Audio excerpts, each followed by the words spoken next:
Real quick, if you have a story to tell, please reach out via email at contact@campfirecultpod.com or leave me a voicemail message at 720-297-8608. Also, if you haven't done so already, please subscribe to our YouTube channel at Campfire Cult Pod for free.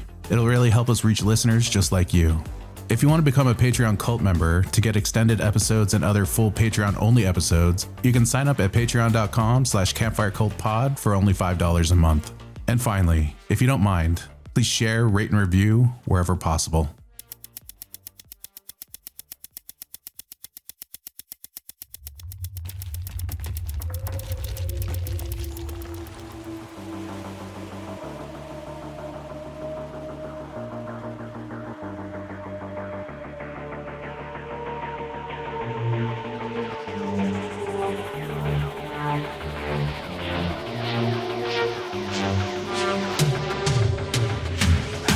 Welcome, dear listener, to the Campfire Cult Podcast. From a camper van deep in the haunted woods, I bring you first-hand accounts of chilling encounters with the paranormal. Step into the night and take a peek into the realm where reality and the supernatural collide. My name is Jazz, and I'll be your host.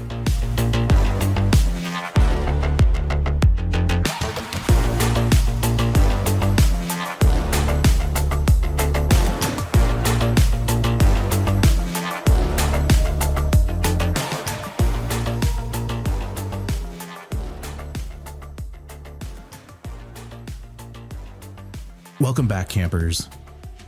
Tonight's fire burns deep in the heart of the Blue Ridge Mountains, where the air is heavy with mist and the trees remember, because if there's one place where the shadows are a little darker, it's Appalachia. These mountains are ancient, and they've seen things that don't want to be seen. In this episode, we're venturing into the backwoods of Appalachia, with stories of glowing eyes in Kentucky, screams that shake the soul in West Virginia, and heavy breathing just outside your tent in the Ohio hills. We'll walk the Appalachian Trail with something knocking from the dark, follow a howl to the edge of sanity, and meet the eyes of a creature that shouldn't exist, but does. From the dogman and white Bigfoot of rural hollers, to feral people in caves, winged watchers in Tennessee skies, and shapeshifters that sprint on two legs across midnight soccer fields. These aren't just stories, they're warnings of what's out there beyond the veil. Zip that sleeping bag up tight, stoke that fire a little higher, and don't wander too far from camp.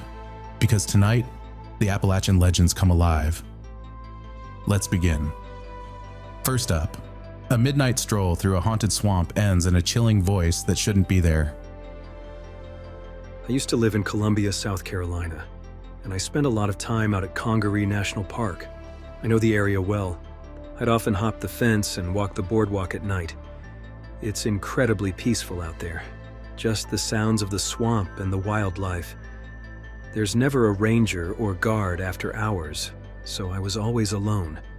The last time I did this was in October of 2021. I was on my usual nighttime stroll, flashlight in hand. I should mention, between the insects and the frogs, the noise is constant, loud even. But about a mile in, everything stopped, dead silent. Then I heard what sounded like my wife calling me from up ahead on the trail. Calvin, are you out But I was here? alone. She was out of town. Help me. I Please paused, help me. confused, and then heard the sound of water sloshing to my right. I scanned the area with my flashlight but saw nothing. I figured maybe I was just tired, brushed it off, and kept walking. A few minutes later, the wildlife noises started back up. Everything seemed fine. But about 15 minutes after that, it went quiet again. Eerily quiet. And this time, the water sloshing came from my left, and it sounded more deliberate, like footsteps. I was in a thicker part of the cypress forest. Visibility was low, maybe 20 feet at best.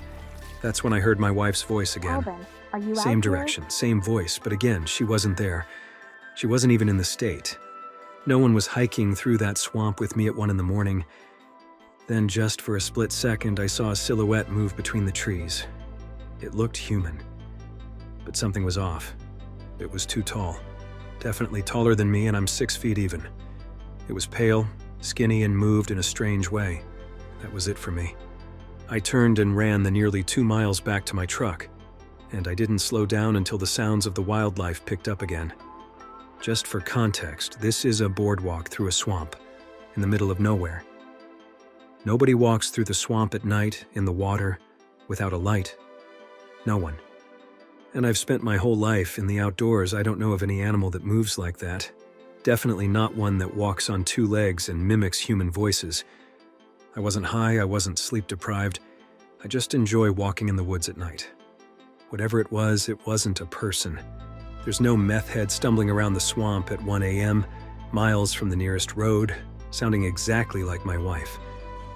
But then again, it is South Carolina. Next, while hiking a West Virginia trail at 1 a.m., two friends hear a mocking voice and a scream, not of this world. They ran, but it followed. This happened maybe 2 or 3 years ago. I've lived in southern West Virginia my whole life. Out here, the woods and mountains surround you in every direction. And when night falls, it's a kind of darkness you can't really imagine unless you've experienced it. I was with a friend. Let's call him Mark. He was hanging out at my place one night. We were just doing the usual stuff, watching UFC, playing Xbox, just killing time. It was really late when we finally got bored and decided to take a walk on a nearby trail to smoke a joint. Now, it's not a long trail, but it's thick with trees and brush on all sides. It's the kind of place where, if you let your mind wander, it's easy to get creeped out. We made it about halfway in, maybe 30 minutes or so, when we stopped, rolled up, and just stood there in the middle of the path, talking and listening to the forest. The woods were alive that night. I mean, they're always full of sound, but this was different. The amount of animal activity was strange, almost unsettling, especially for the time, probably after 1 a.m. It put us a little on edge, but nothing too serious. Could have just been a predator moving through, stirring things up.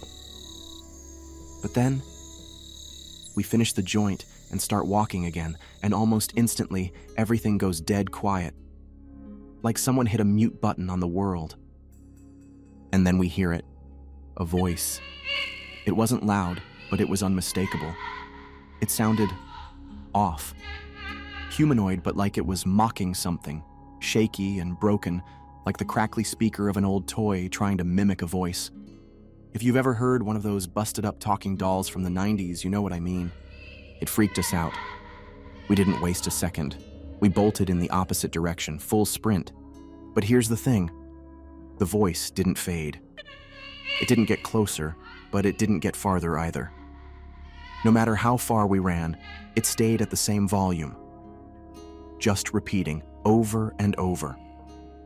At that point, I wasn't just scared. I was convinced we were in real danger. And that's a feeling I've only had a few times in my life. Eventually, after what felt like forever, we made it to the end of the trail, gasping for breath, adrenaline pumping, almost in tears. And just as we were 5 minutes from the trailhead, it happened. A scream. Not just any scream. This one hit like a shockwave. It came from directly behind us. And it wasn't an animal. I know what a mountain lion sounds like. This wasn't that. It wasn't someone playing a prank. It wasn't a movie. It was something else. It was wrong, murderous, depraved, the kind of sound that makes every hair on your body stand up. Birds shot out of the trees.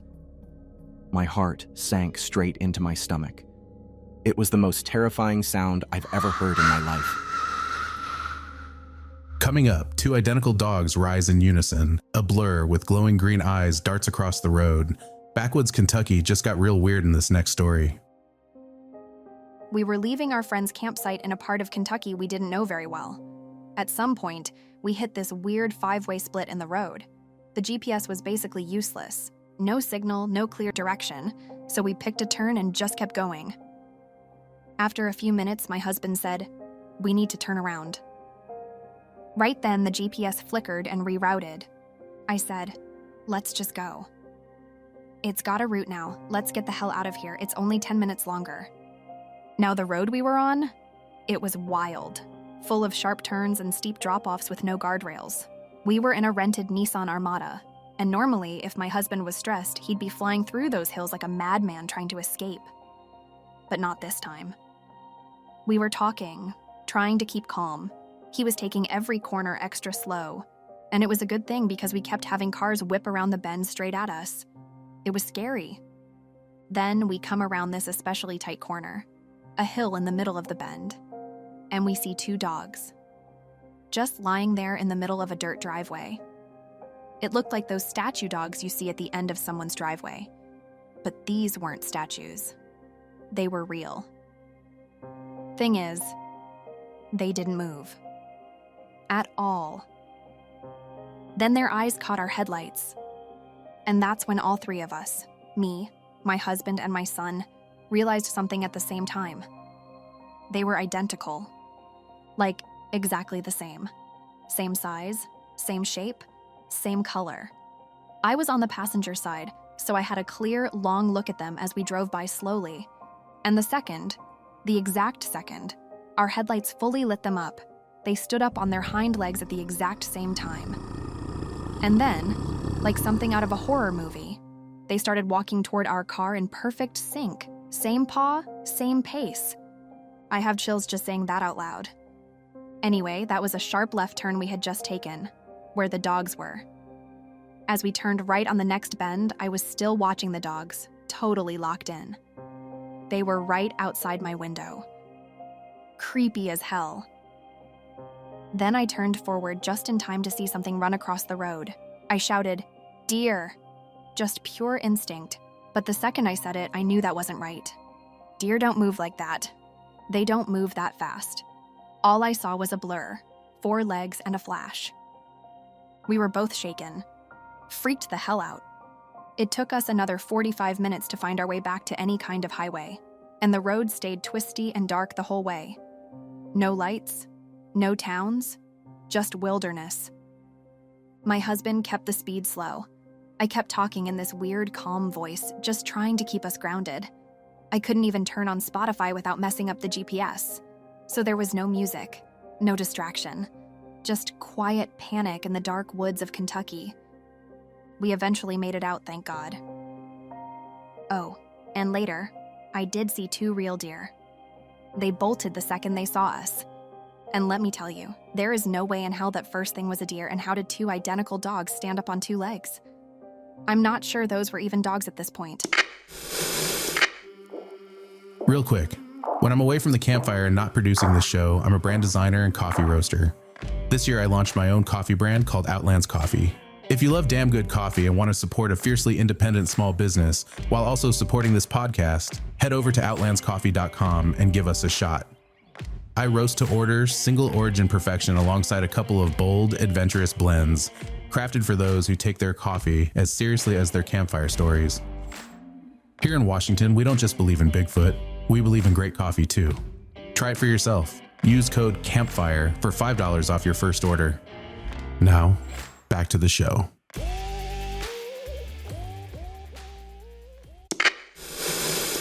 Next up, a solo hiker on the Appalachian Trail feels eyes in the dark, hears knocks in the night, and never sees who or what is watching. I've always been a mountain person. Don't get me wrong, I respect people who love the beach. But for me, it's the mountains, 100%. There's just something about those old giants. I've always felt drawn to them, in awe every time I step onto a trail. Over the years, I've seen a fair share of Europe's ranges, from the Swiss Alps to the Spanish Pyrenees, the Italian Dolomites to the Stolo Mountains in the Czech Republic. I've hiked and camped a lot, both with others and on my own. Then I moved back to the US and I couldn't stop thinking about the Appalachian Trail. The photos online were beautiful, but honestly, what pulled me in just as much were the strange stories. I'm not usually into horror, but I love reading mountaineer accounts, and the eerie tales from the AT really caught my attention. So I started reading, not just to spook myself, but to prepare for a trip I knew I'd eventually take. This spring, I finally went for it. I planned a solo section hike along the border of Tennessee and North Carolina, with Clingman's Dome as the highlight. I wanted to go with my girlfriend, who's from North Carolina, or a friend from Germany, but both were busy.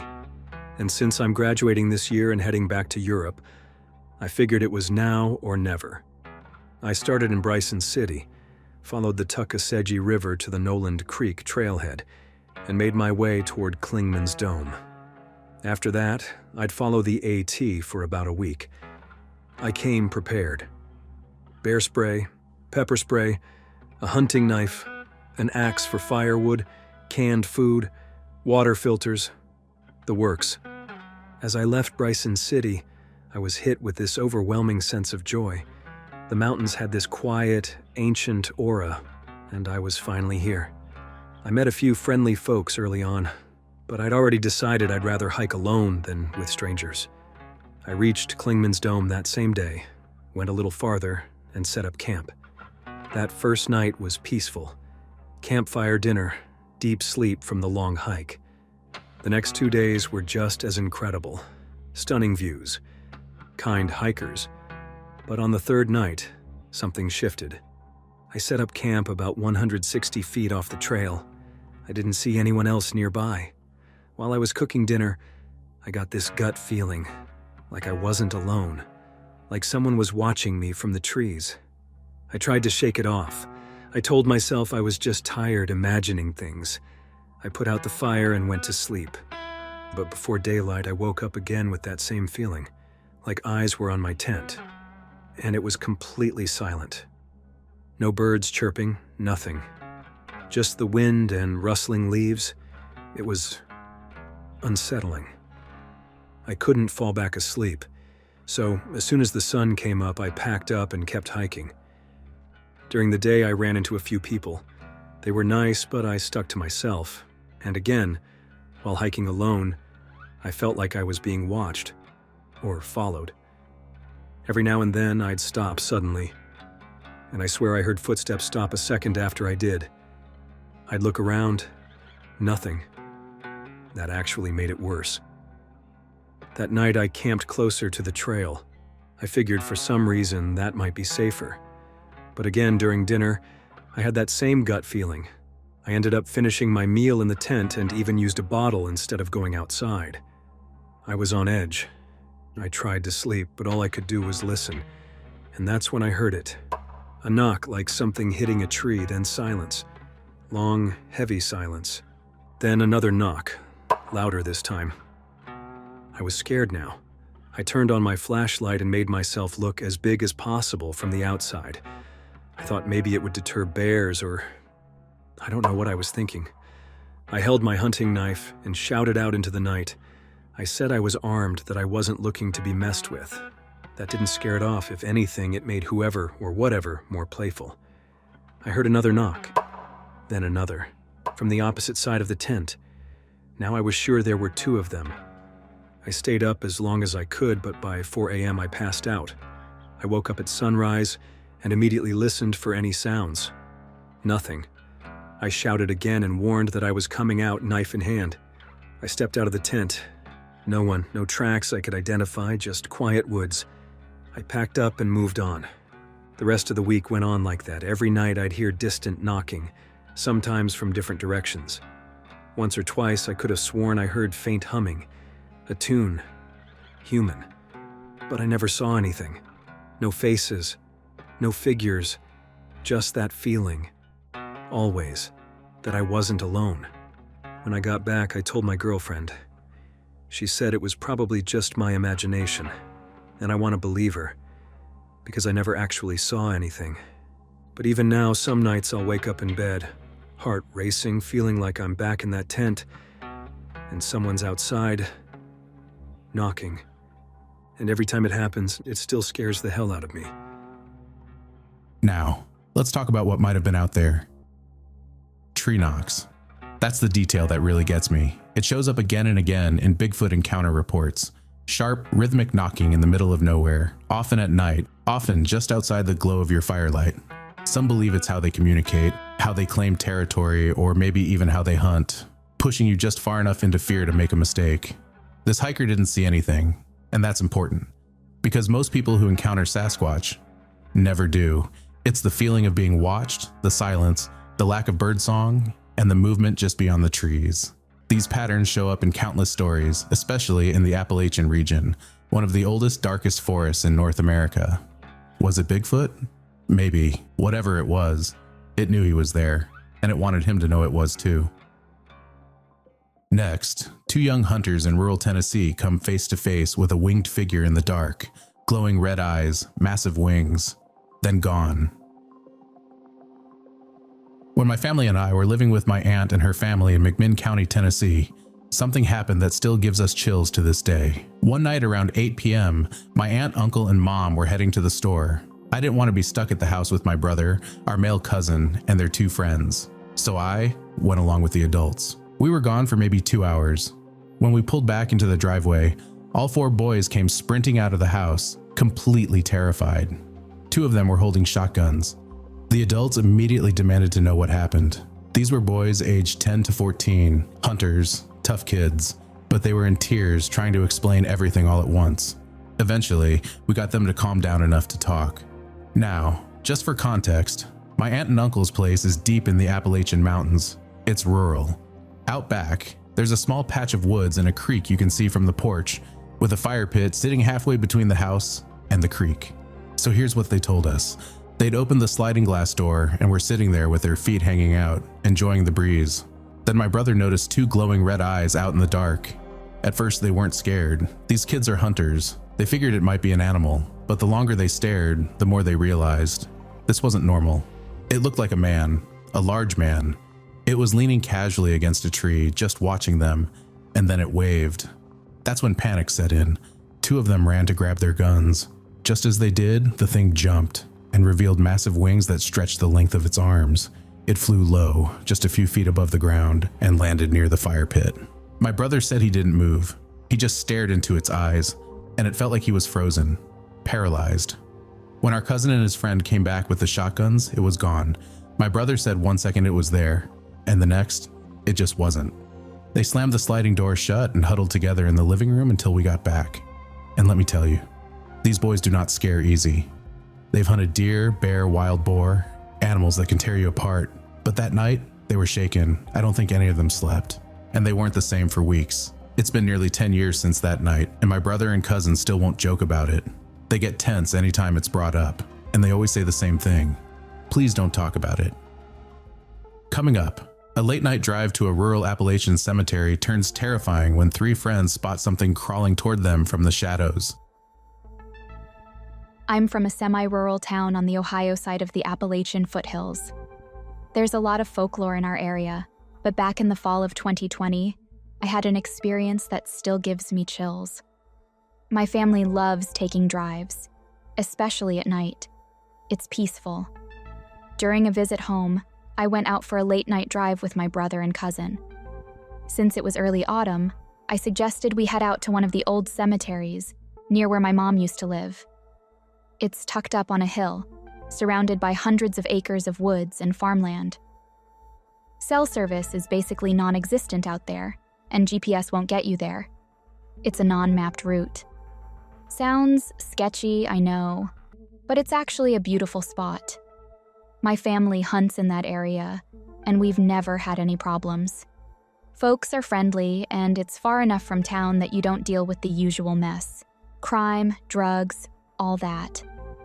It was around 2 a.m., and the cemetery was going to be our last stop before heading back to my brother's place to crash. The usual route was closed because of bridge work, so we had to take a dirt road through the woods. I'd only taken that road once before, but I wasn't too worried. When we got to the cemetery, I stopped at a fork in the road to figure out where to park so we could get out and walk around. I had the windows down because I was smoking, and that's when I heard a whistle. Not a bird call, it was a human whistle. Like someone trying to get your attention. That immediately threw me off. It was the middle of the night, in the middle of nowhere, and it sounded close.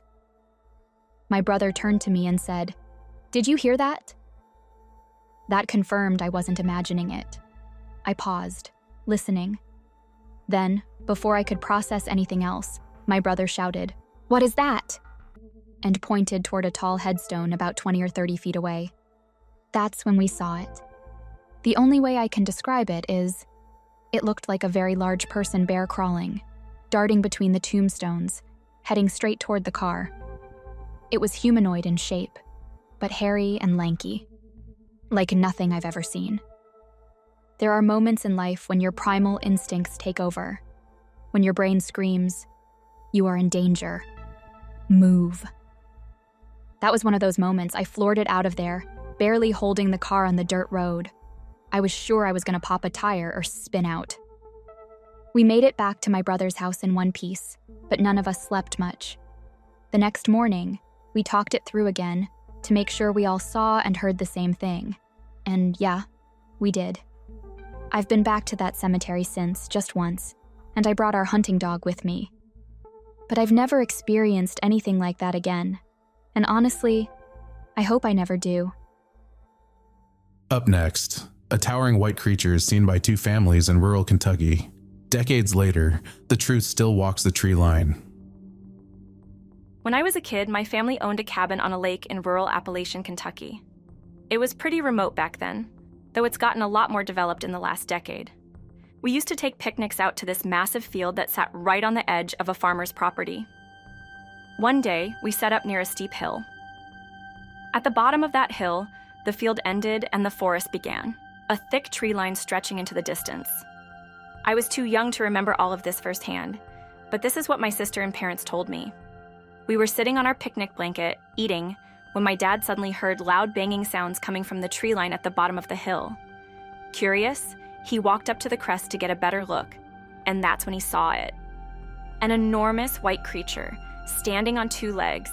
It was lifting huge logs and slamming them against tree trunks, making these booming echoes across the field. He called my mom over. She saw it too. They were both creeped out, so we packed up and got out of there. My parents are very grounded, rational people. They don't talk about this often, mostly out of fear of sounding crazy. Nobody really wants to say they saw a Bigfoot. Fast forward to about 4 years ago, we were celebrating Christmas with my aunt and her family. They also had a cabin on the same lake, and we all started swapping old stories. That's when my aunt said, "Okay, I've got one I've never told anyone except your uncle." She used to make wild blackberry jam in the fall, so she'd spend hours picking berries near the cabin. One afternoon, she spotted what she thought was a bear off in the distance, eating blackberries, just like her. It startled her, but she kept picking, glancing over every so often. Then the bear stood up, and it wasn't a bear. She said it had thick white fur and walked off into the woods on two legs. Naturally, we shared our story, and everyone just froze. Same thing. Same area, same time frame, late 1980s. I did some digging later and found that there were tons of sightings in that region around that time. One guy was so convinced he saw Bigfoot that he devoted the rest of his life to trying to find it again. There are public reports. Multiple people saw the same thing. According to this guy, he eventually found not one, but 3 of them, 2 big and brown, and 1 with thick white fur. Exactly like what my family saw. What 2 separate households saw, completely independent of each other. I still don't know what to make of it. The logical part of me wants to write it off. But I respect my family. They're sane, intelligent people, and every one of them swears it wasn't a bear. They say it was covered in thick white fur and walked like a man. So yeah, I don't know how you explain that away. Next, in the Virginia woods, eerie howls echoed for days until a worker saw a towering black figure watching him. I'm from eastern Tennessee, but when this encounter happened, I was working up around Clintwood, Virginia, near a little town called Pound. I was out there for a 2-week job, working near an old sawmill deep in the woods. There was only one way in and out, at least that I knew of, and almost immediately I started hearing strange things. Whistles, twigs snapping, and that unsettling feeling you get when you just know you're being watched. Now, I've seen some weird things in my life, things I couldn't explain, but what happened out there? This was different. This stuck with me. Every time I try to talk about it, it brings it all rushing back. The nightmares, the anxiety. I still can't sleep right. Because I know what I saw, and whatever it wasn't supposed to be real. It happened at exactly 1:44 p.m. on September 22nd, 2020. The whole thing lasted maybe 5 minutes, but it changed everything. I had already been hearing howls and strange calls in the woods for a couple evenings before it appeared, and then again after. but nothing prepared me for seeing it with my own eyes. That day, I walked over to my service truck to grab a Coca-Cola from my cooler. That's when I heard a deep, guttural growl coming from the woods. I paused and looked around. Nothing. Then I heard it again. Louder this time, and when I looked up at the ridgeline, I saw it. Peeking out from behind the brush on a cliff was this massive black figure. Every time I looked straight at it, it would duck back into cover. At first, I thought maybe it was a bear, but the way it moved? Bears don't move like that. And it was huge, bigger than any bear I've ever seen. And it was upright, on two legs. I managed to snap one photo before my phone completely died out of nowhere. And here's the thing. I had at least 70% battery. 5 minutes later, my phone came back on. Same battery level. It was like, something shut it down on purpose. Whatever that thing was, it didn't want to be filmed. I've always believed there might be something out there. I've heard stories, even had a healthy dose of skepticism. But that day, that was my encounter. And I realized, this might not even have been Bigfoot.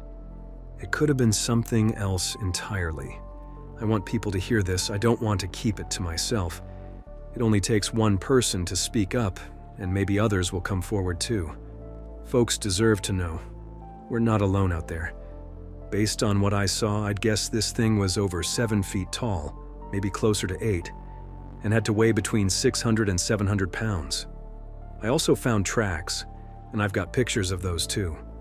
My boots a size 12, and those prints were way bigger.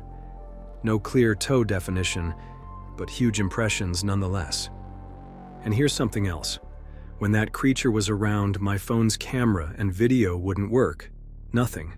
Only later. Once it was gone, everything came back online like nothing happened. It's like whatever that thing was.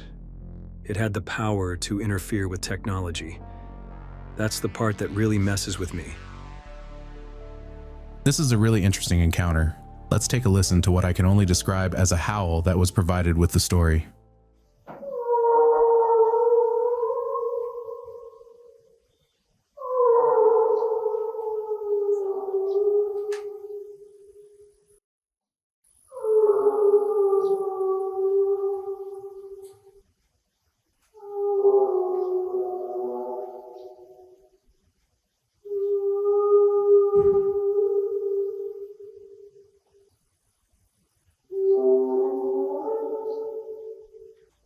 Now, it very well could be a Bigfoot, but whatever it is that's making these howls sounds like it's in pain, an agony of some kind, or just lonely. What do you think? Let me know in the comments. Coming up, a college backpacking trip turns chilling when something walks on two legs around a tent all night, breathing, circling, and glowing. I need some validation that I'm not crazy because I've never really had a paranormal experience before, and I can't explain what happened. I'm in college, and a group of 7 of us signed up for a backpacking trip through school, led by 2 experienced guides. We went to Zaleski State Forest in the Appalachian region of Ohio. It was early April, cold, and everything was still dead from winter. After hiking several miles in, we reached a designated backpacking campsite. A couple other groups were already there, mostly older couples and 2 girls around our age, but everyone was spaced out. We set up our tents farther away from the others, tucked close to the forest's edge. The site itself was a big, cleared-out square surrounded by trees. Now, I've always been pretty sensitive to the energy of a place, and something about this spot felt off. Not evil exactly, just spooky, unsettling. We each had our own one-person tents, clustered together for safety. Mine was in the back, with no one behind me, just forest. Around 2 a.m., I woke up to the sound of crunching leaves. Footsteps, right behind my tent. Slow, heavy, deliberate. Not the quick steps of a deer or a curious raccoon. This sounded like 2 feet. Human-like. And they started to circle my tent. Over and over again. Sometimes stopping. Sometimes creeping up close to the side of the tent, then backing away. I could hear breathing too. Like light, open-mouthed panting. I was frozen, too scared to unzip the tent. I just laid there, listening, heart pounding, as this thing kept walking around. Not just around me, but around our entire little tent cluster. But no one else seemed to be awake. At one point, I saw a warm glow of light through the fabric of my tent.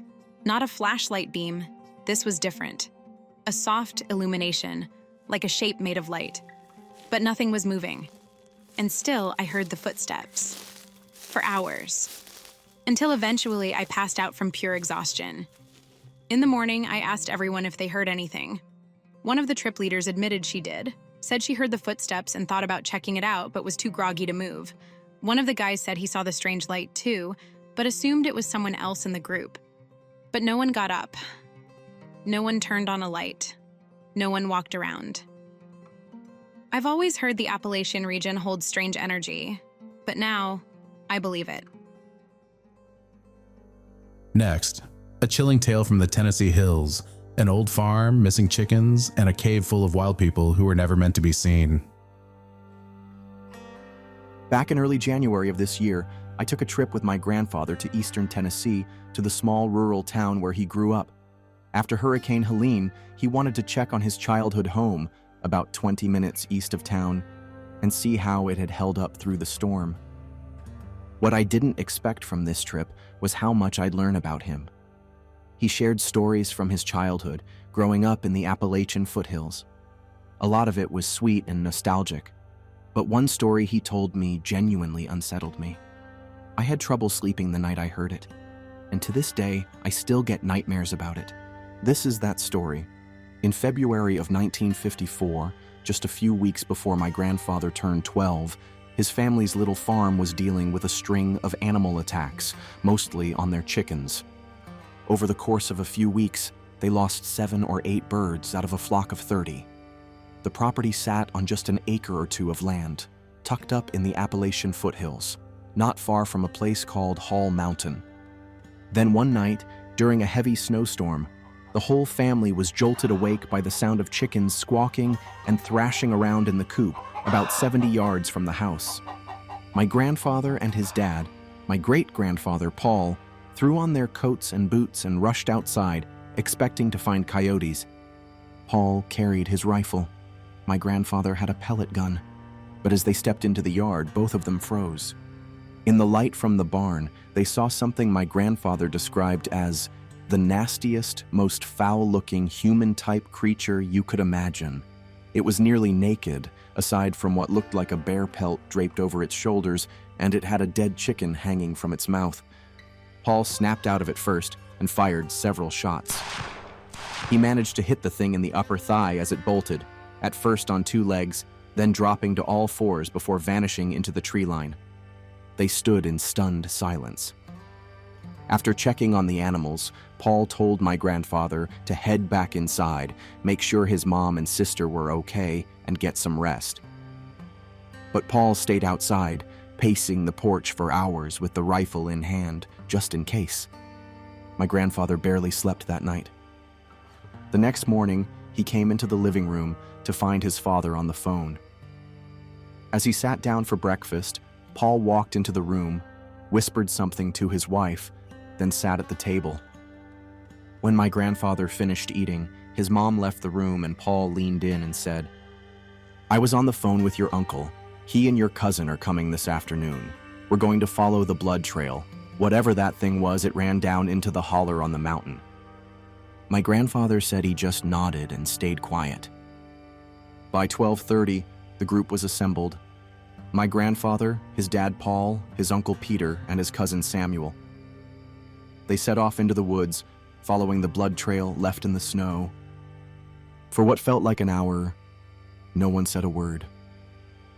Eventually, Uncle Peter, an experienced hunter, stopped the group and pointed ahead. There, just off the trail, was a wide patch of blood in the snow. My grandfather said it looked like something had just collapsed and died there. But what really rattled them was the drag marks, clear signs that whatever had fallen had been pulled away deeper into the forest.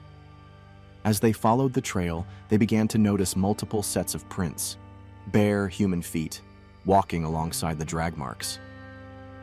At that point, Paul clicked the safety off his rifle. They continued tracking the path until they reached a small frozen stream. Just across the water, tucked under a massive rock overhang, was the entrance to a cave, maybe 20 feet wide and about 6.5 feet tall. The blood and footprints led straight inside.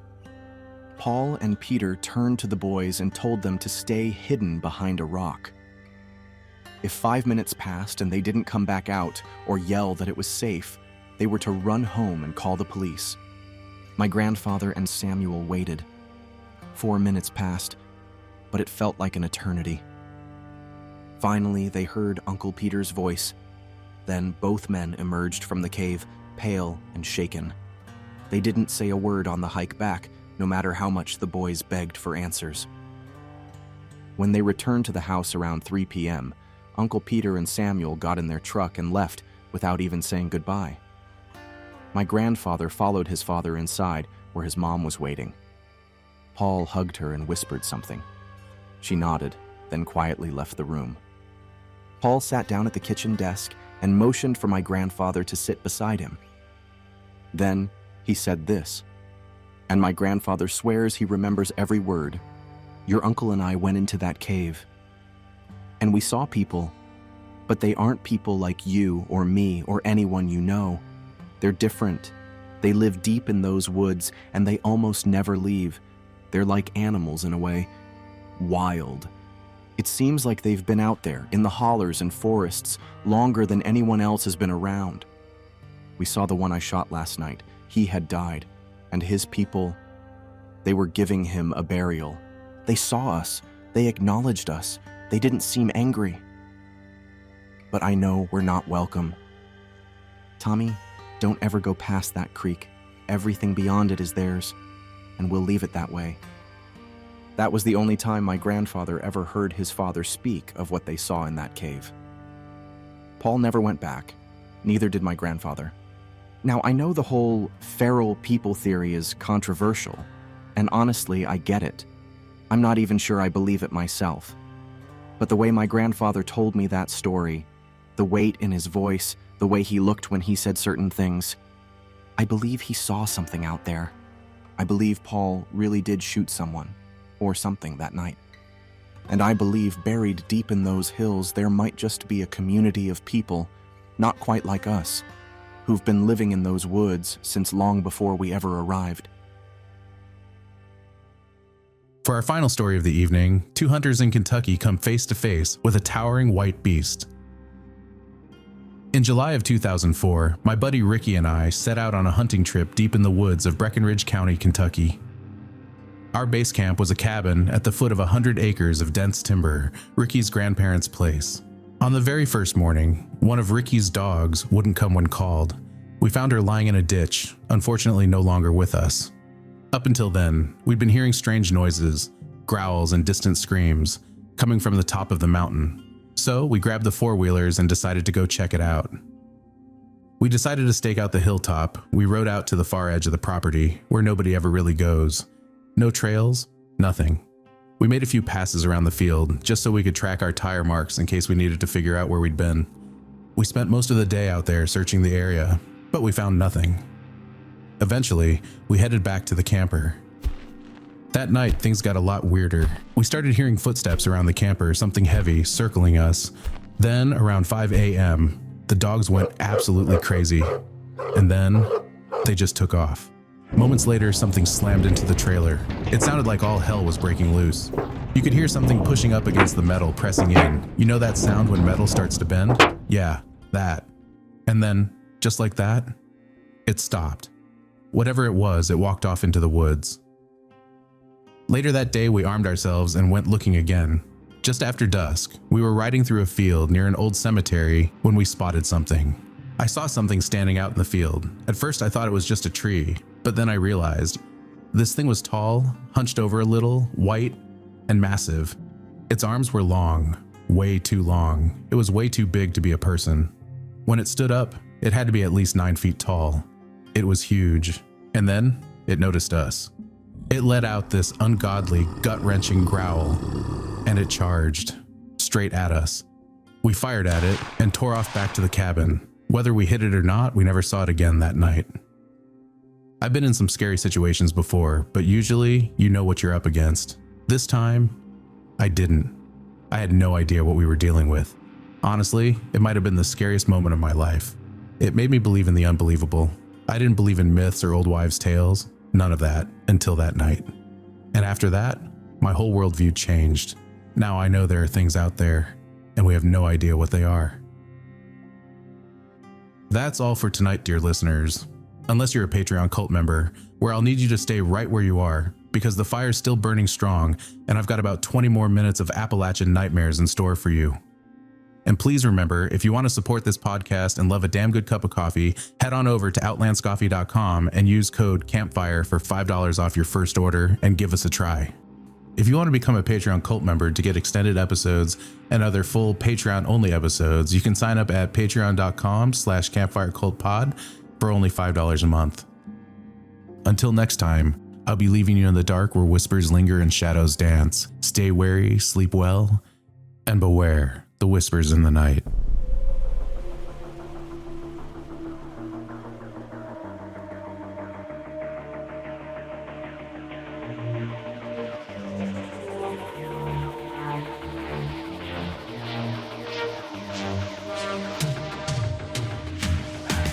If you have a story to tell, please reach out via email at contact@campfirecultpod.com or leave me a voicemail message at 720-297-8608.